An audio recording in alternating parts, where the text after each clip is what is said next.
what's the best advice based on some of this that you would give to parents in terms of talking to their kids about Israel and anti-Semitism? So I want to take a page out of your book and I want to do a little bit of a diagnosis about parenting. Okay. Sure. I feel so much more qualified to talk about Israel and anti-Semitism. Well, one of my favorite lines that I say too often is I was an expert in parenting until I became one. Hey everyone, welcome to Wondering Jews with Mijal and Noam. I'm Mijal. And I'm Noam, and the name of this podcast is Wondering Jews. Not Wandering Jews, it's Wondering Jews. This podcast is our way of trying to figure out the Jewish world. We don't have it all figured out, and we try to figure out some big items together. As we always say, we love to hear from you, so please email us at wonderingjews@jewishnpacked.com or leave us a voice note? I don't know how you say that at this point. Either way. At 833-WON Jews. Awesome. So let's start off with our first segment, Listener Wonder. Here it is. So this is a question that we got from Ryan. Ryan wrote to us and he asked, what's a belief you had a year ago that you've since changed your mind about? I love this. Oh my gosh. Okay. One belief. Yeah, one belief. I feel like there's like too many. Do you have a lot? I don't know. I was reading, this is going to say, it's going to sound like such like hotty toddy. I was reading Confucius. Okay. Nice. And I think he said something about, I'm going to get it totally wrong, but it was something like when you're 15 to 29, you change your opinion all the time. When you're 30 to 40, you stop changing your mind. When you're 40 to 50, your mind is set, whatever the language is. By the way, I might have made up that it was Confucius. Mm-hmm. I'm going to have to look that up. But it's so cool. You changed your mind a bunch on something in the last year? Well, I actually think I'm stuck in October 7th. Yeah. And kind of like, I think there's a general sense of having had a certain certainty on the direction of the world and America and, the position of Jews not going back to where it was. And now I'm less certain about that. Does that count? Yeah, it does. It does. I'm just thinking, this is a tough one to say out loud because I don't normally do this. I was radically opposed to some form of a ceasefire in October, November, maybe even December. And maybe it's recency bias, but it's spending time with, maybe it's hostage families.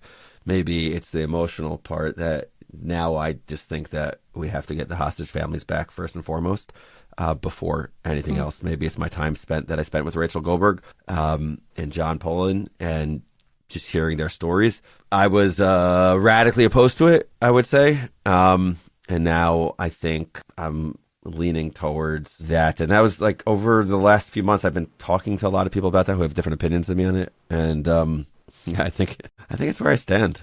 Okay. Well, also facts on the ground have changed. We're not where we were in October. That's also true. Facts on the ground have changed. That's an important point. So now I would love to just speak about the following question. What is the best advice that we might have for parents who are talking to young adults about Israel and anti-Semitism? So that's the question which we've received without much context. And I want to kind of like tease it out because I think it's a question that comes up a lot.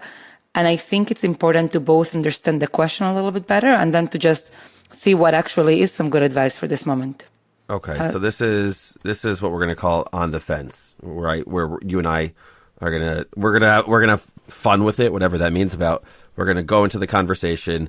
We're going to discuss something. We're going to discuss a specific question that we're not so sure about necessarily, and then maybe we're on the fence about. So you just asked me what's the best advice that I have and that you have for parents talking to young adults about Israel and anti-Semitism. Actually, I just asked you for advice, but you added the best one there, but it's okay. Okay, so for advice, not the best advice.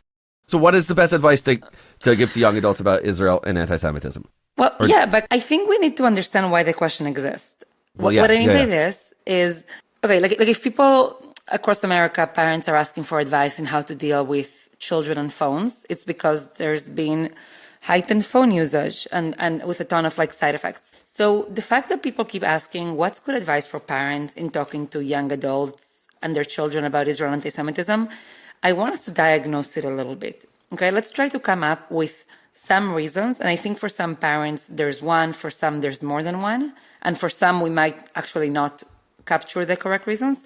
But what are some of the reasons why parents are struggling or they feel they need good advice in talking to their young adult children about Israel and about anti-Semitism. Great. I love that. So here's one thought. One thought of why people are struggling to talk about this is the concept of American exceptionalism and the fact that I think a lot of people viewed living in the United States of America as this post-historical experience for the Jewish people. So the Jewish people had lived a certain way in lots of different places. They experienced oppression, persecution, pogroms, anti-Semitism, state-sanctioned anti-Semitism, Holocausts, massacres in lots of different places, but that the United States of America would be a radically different place. And broadly speaking, it has been a different place.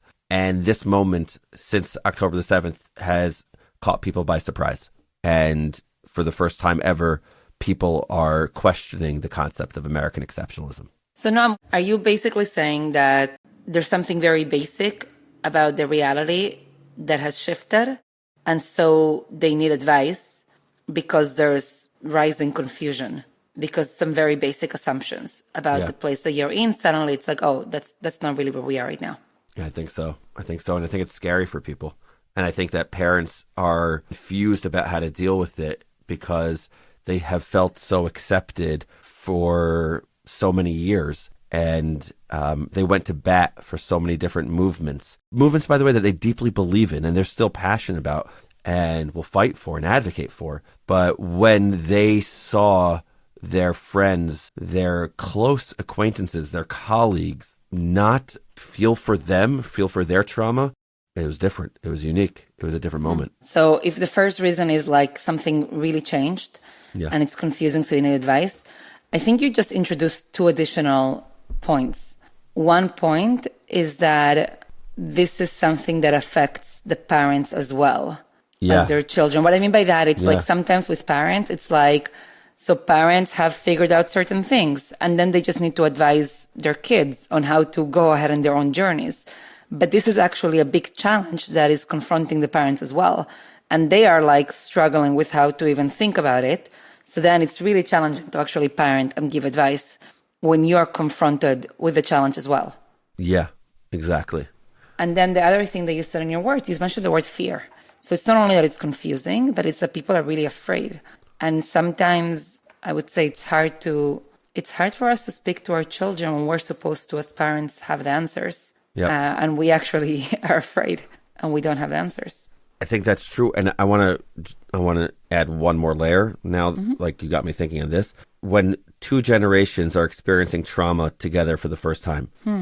So it's not that parents have extra wisdom about how to deal with this because they're now dealing with something that they'd never experienced or they never thought that they experienced or they never viewed themselves as having experienced. So I think experiencing the same trauma at the same time, whatever that trauma is, creates an inability for parents to know how to cope with something that they haven't experienced until this moment. And then what does it mean to be the parent when they haven't experienced it? Right. I like how you said, like, there's like two generations of trauma that are kind of like, and then you have to figure out all the intergenerational dynamics of parenting with both going through hard things. Yes. What did I miss? What else? So there's other reasons. And with some parents, I think this is going to kind of live together. And with some, it's going to, I think, be separate. I think some parents, especially when it comes to Israel, they are nervous that they don't have enough information, that their kids are going to ask them about things they read about or see on social media. And it's like, I don't know exactly what happened, in the Second Lebanon War, or like, I don't know anything about Area A and B and C and this and what happened in East Jerusalem. And I don't know how to. So I think that that's one area that, like, it's almost like there's an expectation that a commitment to Israel comes with sudden in-depth expertise into one of the most complicated geopolitical conflicts in history. So I think that's like one aspect, like I'm nervous to talk to my kids about Israel. I don't know enough. And then maybe I'll bring just one more layer here, or two more layers. One more layer is, you spoke before about what happens when you have a dual trauma. So you have parents who are kind of like dealing with their own challenge and then needing to help their children dealing with their own challenge. But what happens when you have dual trauma I don't know if it's the right word, the right language, but what happens when you have kind of like struggles and tensions, but it's not only that the two generations are struggling, but that there's also a tension between the views or the positions of the two generations. So I know parents who stand in one place when it comes to Israel and when it comes to Zionism, and even when it comes to anti-Semitism and how to understand it, and their children are in a different place, or they are afraid their children are in a different place. And they are really struggling with how to manage how to show up as a parent, speak about all of those emotions and feelings coming up, how to be a parent and how to love your children and how to raise them and guide them, and also how to stand up for your principles. Mijal, I was looking at my notes just now because I took notes earlier today about I met with a parent at one of these elite high schools, and she said this line to me she goes, my child is embarrassed about Israel, and I feel complicit. Complicit in what? In the fact that she feels embarrassed because I sent her to... I haven't taught her a lot about Israel. She knows very little about Zionism. So you're not saying she feels complicit about bad things Israel has done. She feels complicit in the situation of her kid being embarrassed. Yes. That's heavy. What do you say, Noam? Well, I don't say much in response to that. Meaning I listen. I listen because the mom in this case wasn't looking to me for advice. She was more just like sharing it with me, just unloading, just saying like, we have to figure out this problem in these independent schools across the U.S. because the way the child has been learning about the world has been through a little bit of an indoctrinating sort of way, and that's where I send them without giving them the history of Israel, Zionism, the Jewish story, just a New York Jew, and this is the consequence. So that line, I feel complicit, was heavy. It was heavy. That is heavy. So now I feel like from thinking about all this, there's like three main reasons, and you're much better than me. I'm like coming up with good ways of describing them, but I'll give you the longer sentence ways, and you can come up with better. I don't know if I'm better, but now I feel pressure. I'll try. Okay, good. I wanted to pressure you. Okay, so I think the first category is like what happens, like why are parents looking for advice on this? One is because parents themselves are going through confusion, trauma, fear. They're feeling themselves destabilized. That's one category. Second category is parents feel unprepared or like they lack the knowledge and skills to help their children with such a complex issue right now. And the third one might be like a certain misalignment, that parents and children might not be in the same place or in a similar place when it comes to something so foundational. So to me, these are like coming up as like the three main reasons, the three things that we're seeing, especially right now, post October 7th. Right. The other thing is that I mentioned at the beginning, though, I don't want to forget that, which is I'm struggling to phrase it well, but it's bubble bursting. That's what it is. It's the shock of it. It's the bubble burst, the burst of the bubble, of the exceptionalism just not being true, and then dealing with that reality. So, I mean, I wrote down based on what you said, novices, like feeling confusion and novice, unprepared, lack of skills, misalignment between generations, different experiences around Israel. I think knowledge base, is another issue here of what has been taught and what hasn't been taught. And then just the bubble burst. Those are the five for me. Okay. I have three. I'm confused as to how the three got into five. I thought my three included all of yours. Maybe they did. Maybe they did. So let me turn to you right now, because I think I work a lot with young adults, like directly. And I think that you also work with young people, but you also work a lot with parents. So let's start with you. What's the best advice based on some of this that you would give to parents in terms of talking to their kids about Israel and anti-Semitism? So I want to take a page out of your book and I want to do a little bit of a diagnosis about parenting. Okay. Because that'll help us think through first how to parent and then how to parent with regard to Israel and anti-Semitism. Oh, I feel so much more qualified to talk about Israel and anti-Semitism. Well, one of my favorite lines that I say too often is I was an expert in parenting until I became one. So I'm gonna borrow it. Yeah, it's like because I was a principal for many years in which I would guide parents on how to deal with it. It's so easy to give advice. It's like so good. Well, it's also you could study it, and even right now, I'm going to give advice based on, I think, good research, but that doesn't mean I do it well. It doesn't mean I'm an emotional human being, so I might just go into my emotional reality. And so a note to people like, it's okay, we all, but like let's learn. So I want to start with there was a professor by the name of Diane Baumrind. Okay, and she came up with 4 different parenting styles. I think she came up with 3, but there are 4 specific parenting styles that exist in the world, and I'll describe each of them. Approach number 1 is called the neglectful parent. The neglectful parent is the type of parent that basically you can imagine this parent basically says, I'm not really around. I'm not here to be particularly responsive. I'm not going to be demanding in any sort of way. There's not going to be rules. There's not going to be structure. Oh, you want to smoke weed? You want to drink alcohol? Go for it. Whatever. I don't really care, right? Like we might have friends who are like that. Maybe sometimes we're like that, okay? But that's the neglectful parent. Number 2 is a very similar approach that Diane Baumrind speaks about, which is not neglectful but permissive, okay? And this parent is the type of parent it's very similar, except they're the cool parent, okay? They're the one that will host the party, let's say, and be like, "There's no rules." Get drunk with the kids. Yeah, exactly. We don't say no. Like the difference between them and the neglecting parent is that they're much more warm and they're much more nurturing, and that's their, so they have that, but they don't have boundaries. That's for sure. Okay. The third approach is the exact opposite, some would argue, as the first 2. It's the authoritarian. This is the approach of the parent that says, here's what you want to live in my house? Here's my house, my rules.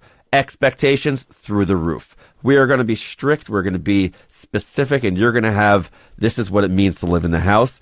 You touch alcohol, you're out. Ever heard of the concept of grounded? You're done. And did you just ask me why? Did you just ask me why? There's no why with me. Your job is to listen. My job is to tell. A lot of us probably grew up with that a little bit, or we've seen it, or we've done it. And the last style is called the authoritative parenting. And naturally, Diane Baumrind views this as the top approach. And it's somebody who's loving. It's someone who's warm. It's someone who's supportive. It's all of those things. But they're also very demanding, and they have expectations. But the way they go about it is by saying the sentence, "Come with me." I want to listen to your viewpoints. I want to hear what you have to think and what you have to feel and what you have to say. And we're going to have a very clear discussion about this. You're going to learn about my values and my reasoning.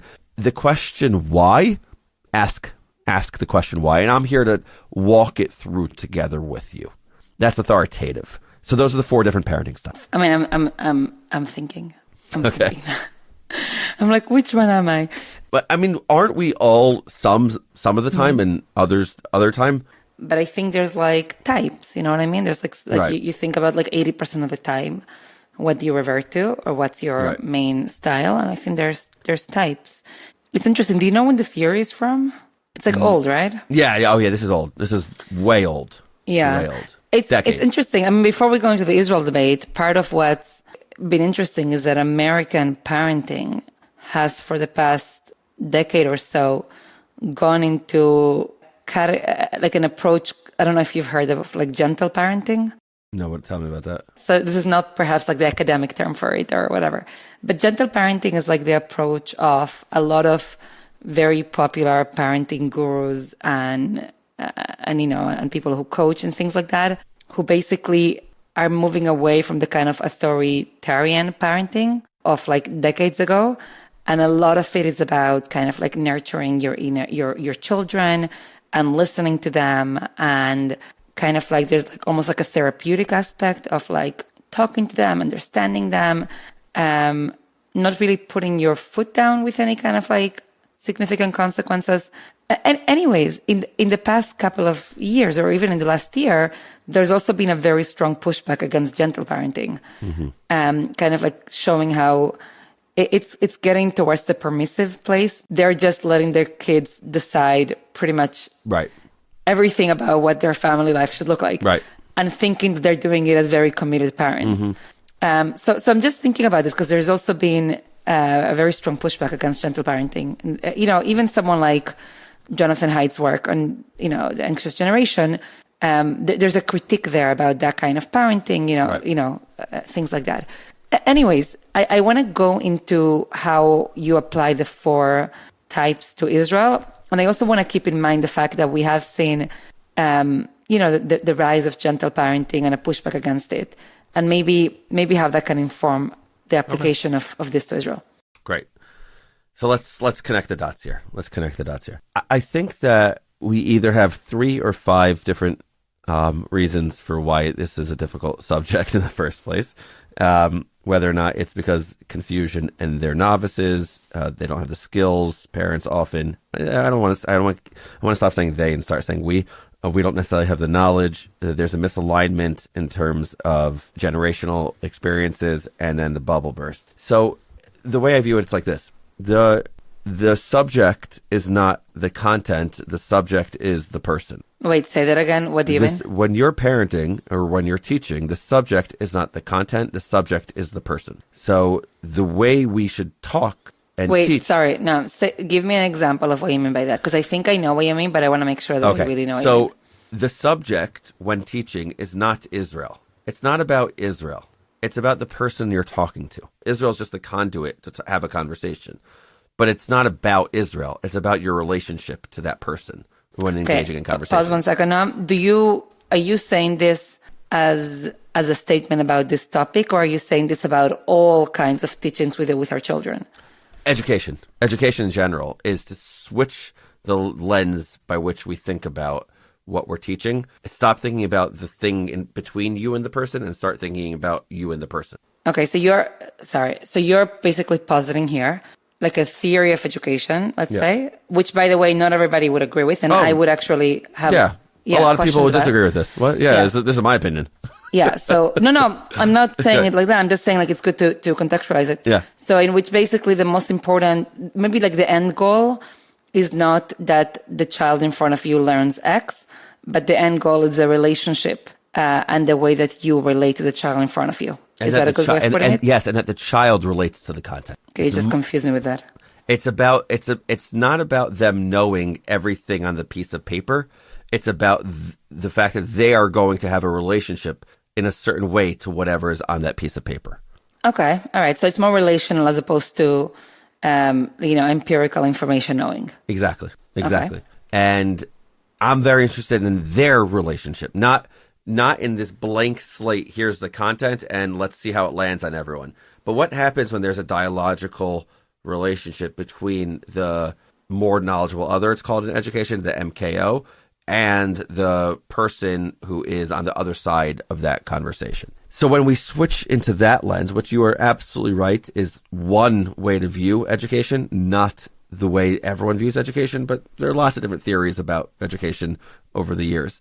This is a theory that I want to suggest as it relates to Israel and antisemitism, is to say to my child, who are you? Ask them, who are you? Understand who they are deeply. And have that authoritative approach, which engages in conversation, asks more questions than asserts statements, which wants to understand their experience, and you bring them into your experience, getting permission from them to share your experience, to have that conversation in a way that they're not just giving you one-word answers. One of the best ways to know whether or not the conversation with your child is not working is if they're giving you one-word answers, or if they're avoiding you altogether. And that happens very often with the parents that I speak to, that their kids are not engaging with them, or when they do engage with them, they're answering in one word because they don't really feel like their parents are listening to them and understanding them and seeing their situation as being different from their parents' situation. And then I think by having this unbelievable, not that they know everything, not the child or the teenager knows everything at all, but the child or teenager can trust you as the parent. What that does is it opens up this doorway for genuine conversation and communication And then the thing that the child craves more than anything is two things: care and credibility. If the child sees that the parent cares for them and the child sees that the parent has credibility with what they're talking about, then the child opens up their mind and is willing to engage in a very harmonic conversation with the parent. Okay, I'm processing. Noam, can you help me take one of the reasons why a parent wants advice on this? Give me a parent. Yeah. Tell me what are they struggling with? Are they struggling with feeling like they don't know enough, like they're destabilized, like they're misaligned?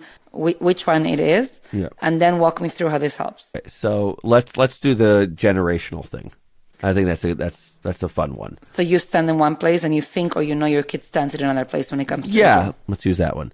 Okay, they've seen two different Israels, right? That's one of the challenges. They have seen two different Israels, and certainly grandparents with grandchildren. Yeah. Like one of the things that we hear often from grandparents that I love, because it's like, no, the grandparents will say to grandchildren, don't they know what it was like before 1967? Don't they know what it was like before 1948? And you know what the answer is? They don't. No. No, they actually don't. So that's the whole idea. It's the come with me approach. It's the you start with wanting to understand what their experience is. You hear what their experience is. You engage in that conversation, asking them if they're interested to hear what your experience has been, what you've lived through. You then go into that and you go into the history and you share the stories of, it could be individuals, it could be of things that they experienced. And you express empathy for their experience, for what they've gone through amongst their peers, and reacting in this way, which is, I think, I have found this to be the most insightful way to deal with the challenge.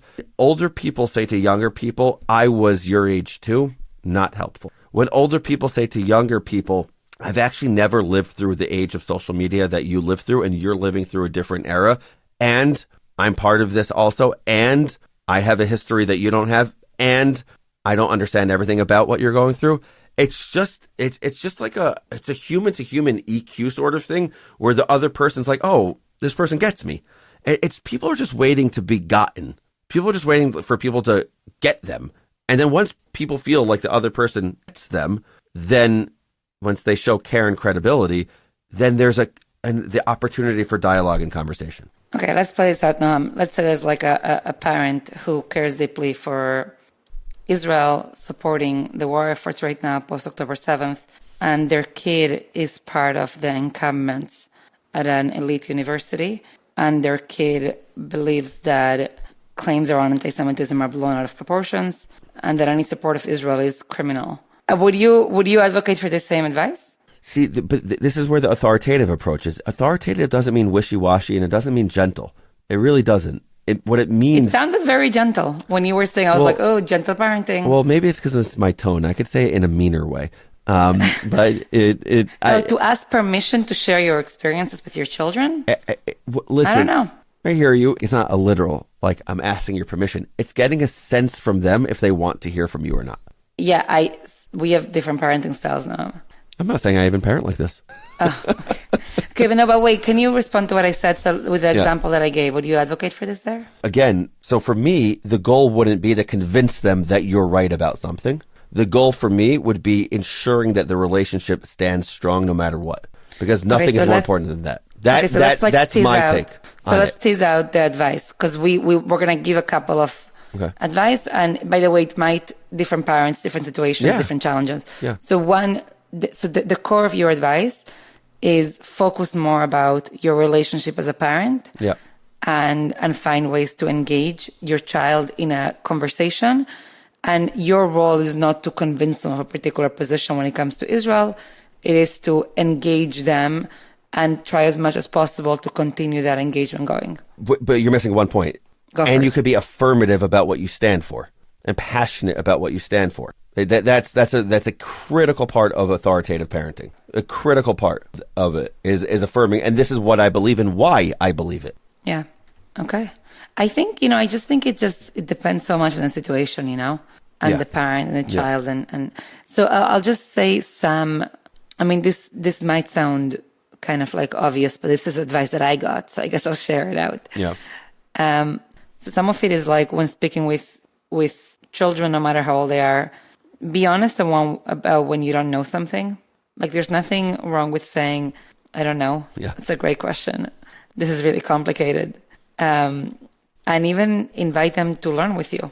I would say like there's something really powerful about being honest about your own struggles and saying like, let me kind of, I know XYZ, I might not know the rest, but I'm struggling because of the following reasons. Use the word credibility. I think it means a lot to children when they encounter their parents as real people who have struggles, and it makes them trust you more. So that's just one thing. Another thing when it comes to lack of, and by the way, that also goes to acknowledging confusion and trauma, saying like, this is really confusing for me as well. Or like it's scary. Maybe I'll just say two other things. One other thing when it comes to lack of knowledge, I think that it's really important to parents for all of us to, it's funny, in some ways I think you were advocating leaving, focusing on the relationship and leaving some of the information stuff aside. But I also think parents, we have a responsibility to be informed. And there's no limit to how many resources are out there, even if we're not in school anymore. Yeah. So I think there's something like good advice, get educated. Let's all get educated. Let's read up on things listen to Noam's other podcast. You said it for me. I'm like, unpacking Israeli history. Come on. Yes, exactly. Come on. I just opened the door for you now. Thank you. It was on purpose.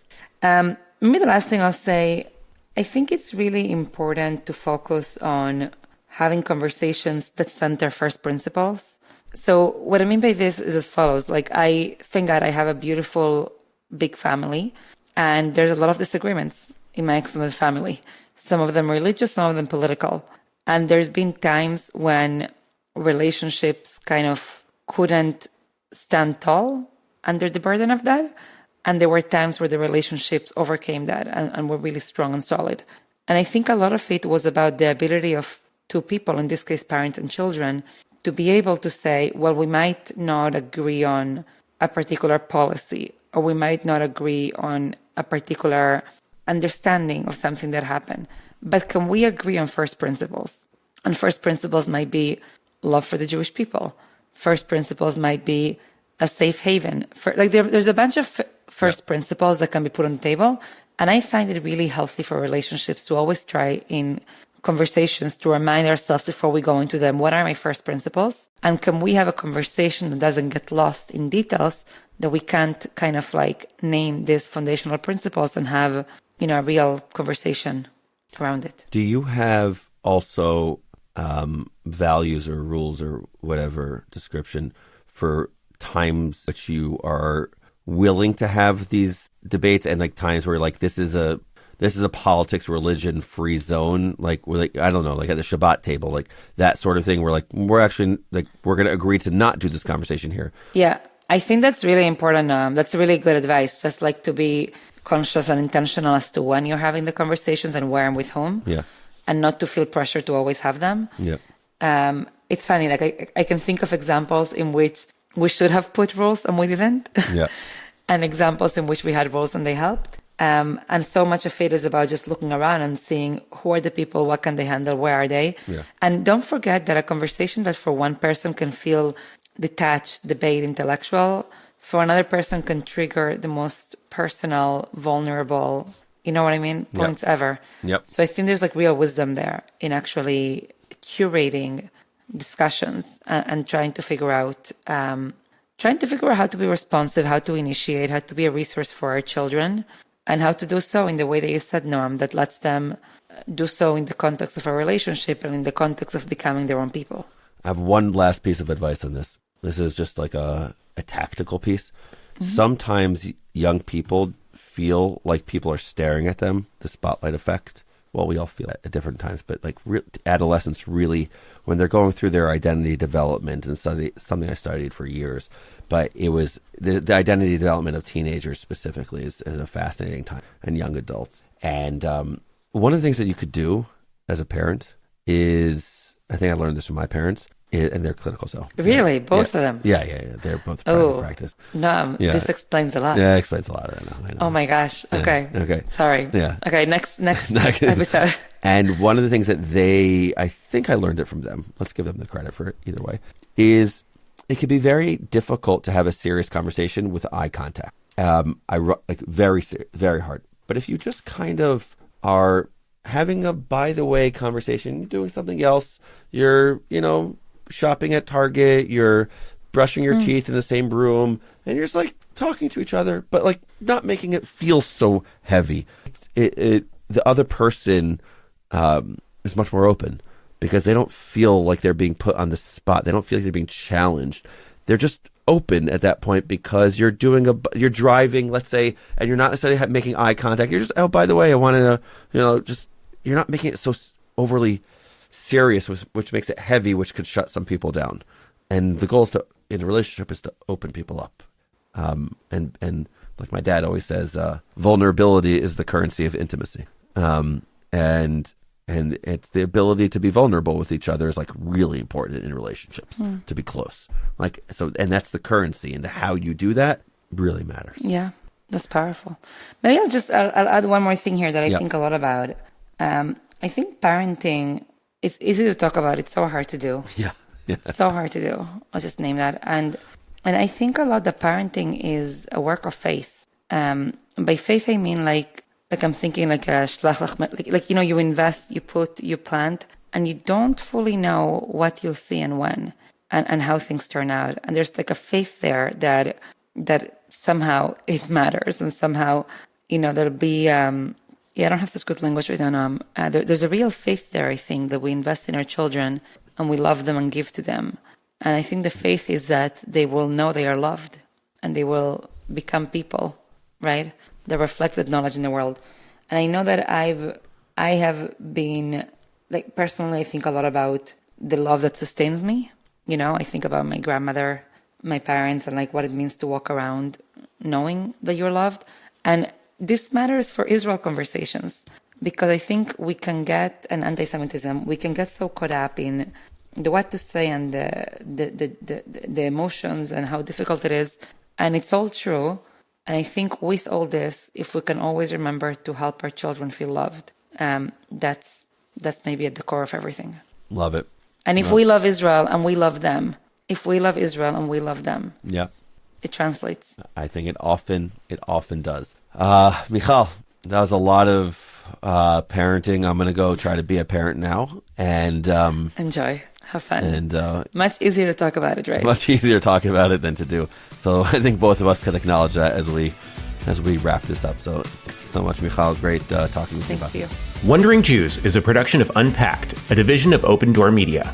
Subscribe to Wandering Jews wherever you're listening to this pod, and follow Unpacked at all the social media places. Just look for @JewishUnpacked. And most of all, be in touch. Write to us at wonderingjews@jewishunpacked.com. This episode was hosted by Michal Biton and Noam Weissman. This show is researched by Hona Dodge. Audio is edited by me, Rob Pera, and we're produced by Rivki Stern.